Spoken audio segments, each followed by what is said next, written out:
What has the bye gap done for you?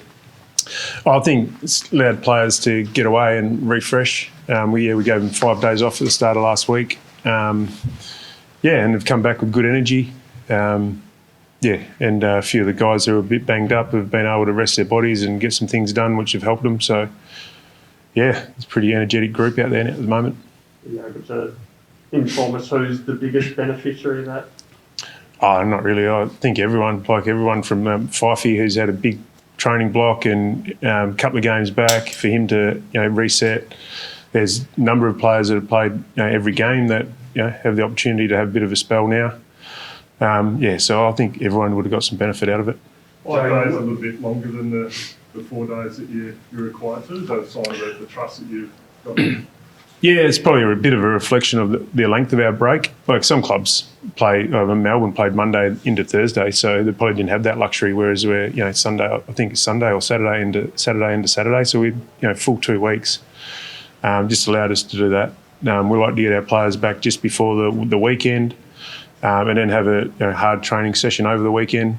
And then that allows us to set up this week as a normal training week. So there's probably more the luxury of the full 2 weeks. JL, what benefit would you get having Matt Taberner playing Waffle again? What's your thinking there? Probably just we can manage his game time, slightly lower intensity. Doesn't have to get on a plane. They're the benefits of it. We just probably more the management side of things. Allows us to just get him through another full game. And then, like I've said all along, it's about getting him at his best for longer periods of time. He's one of our more important players, and I think he can have real impact for us. We just got to get him out there consistently and get him that continuity. So still working through the best way of doing that. Would it be an easier decision if it was a home game? Possibly. Yeah. So is there anything you need to see from him today either way to make that decision? Need to see him get through training and be really confident in his body. And if he is and puts his hand up, well, then we've got a decision to make. Must be a good problem to have, not having to rush him back in, because you've got 5 down at the moment. It is. As well. Yeah, you're right. It is. It's a good problem to have. And like I've said all along to the media, but also to Tabs, is that I see him as a really important part of the plan going forward. And he's obviously a really good forward for us when he's out there, but we just need to make sure we get him out there and get that continuity with him. So that's the plan. Do you need to settle on whether 3 forwards is your model or 3 big forwards or not? I don't think we need to settle on it, and I don't think it's an every week thing. Having the extra tall in our team gives us versatility, and I think Griff's proven that he can, with his athleticism, can do it in the air and at ground level. So, and put pressure on back the other way. So, I think his flexibility and athleticism allows us to play 3 talls. And the Blues' weakened backline, does that come into it? Is that something you're thinking about maybe you could expose them? Or not? Yeah, it comes into our thinking, absolutely.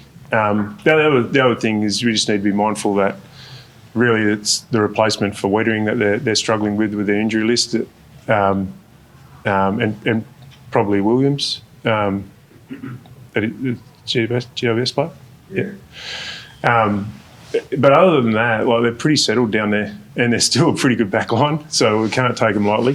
They've got some really good one-on-one defenders. They've also got some really good attacking players out of there. So we just need to make sure we get that balance right with our team selection and our mindset. Hake's been doing some light drills last week and some running during the week. Is he progressing better than expected at the moment? No, probably about the same. After we got the scan and the location of the scan, he's it's in a bit of a tricky spot, so the progression might be slower than some other hammies, but we usually like to get them running as soon as we can and back out there loading it as soon as we can, so it's not abnormal. And we've said all along it's probably going to be more short, medium term than a long termer. Is there ever any risk that Frederick wouldn't be able to get his spot back straight away, considering it's a pretty tough side to break into at the moment, or do you think he's always going to come back in? I think probably in my mind he was always going to come back in. Swid have been out, made that decision pretty easy. I think before he had his little indiscretion and bad decision, he was in really good form. So, and probably career best form and tracking in the right direction. So, yeah, I think it was a pretty easy decision.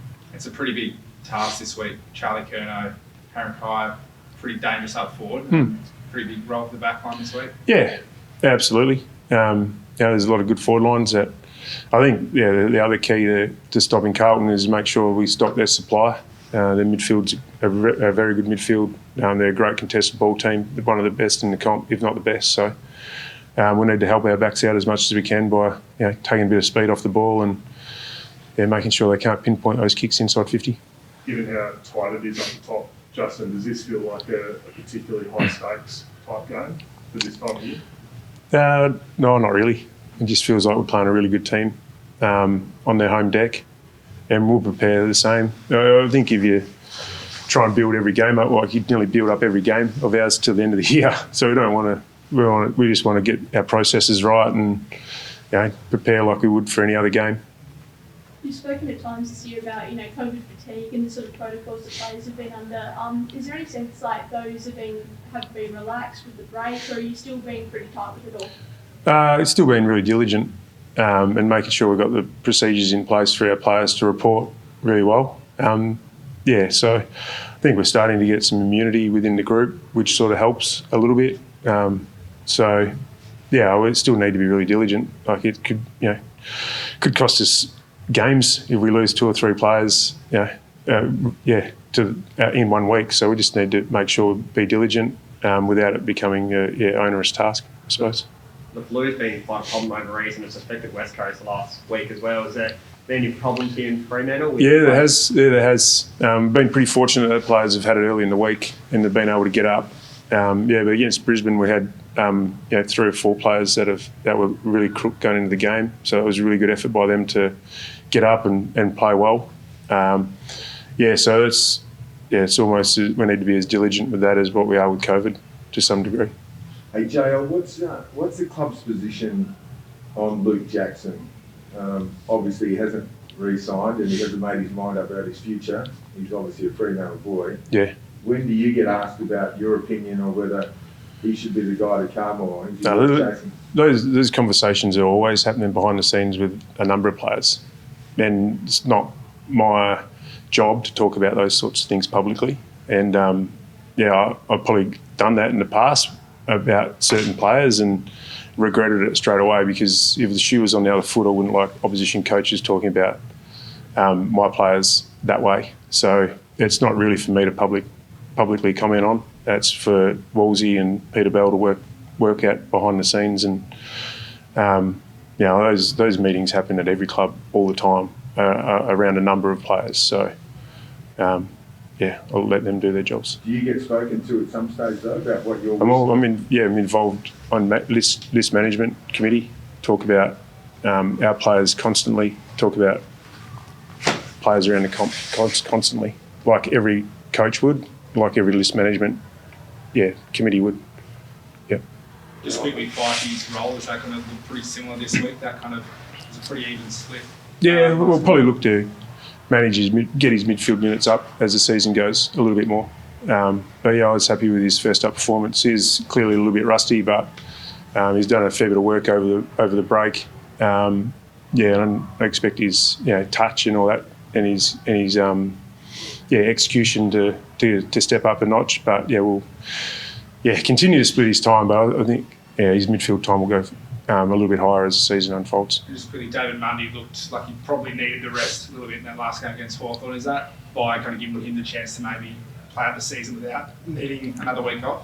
We'll keep managing Dave. It's a good point. And sometimes with his output, we forget his age and the work he's done. So we'll keep looking at opportunities to manage him. Not necessarily sure he was really looking for a break. I think he feels like he's just coming into his own with his fitness because he missed so much pre-season. He was on the back foot from the start. So we'll keep those communication lines in check and make sure we do what's best for him. Moves into the top 10 list for all-time games played this week. How significant do you view that achievement from Dave? It's unbelievable. It speaks for itself. I just think it's in its own right, it's an amazing effort. But given he's played all his career in the West and had to travel so much, it just adds to it, I think. And to do it at such a high level, in multiple roles, I think he's been a champion of the game. And yeah, I think we'll be having these conversations regularly as he creeps his way up that games played ladder. What's making him so valuable for you as a coach to have a guy of his experience out there on the field? His organisation, his game sense, his understanding to make decisions under pressure and in situations where probably others don't pick up those cues. He's always organising his teammates. He's always making sure he's positioning himself in the right spots to stop the opposition from transitioning the ball. He's able to take on information and implement it straight away. And like I've said plenty of times, he's like an on-field coach. So he's really invested in the strategy of the game, and I think that shows through on the field. Won your last couple at Marvel. Have you changed the way you approach games there any more than what the style of play you do? Not really. No, not really. I think we've just got a little bit of confidence at that ground. We think it suits the way we play really well. And we look forward to getting back there again. Jay, one more. So you're about to become the night champions, it looks like. You've got 5 night games and 1 twilight game to finish the year. It's quite unusual, isn't it? What do you think of that?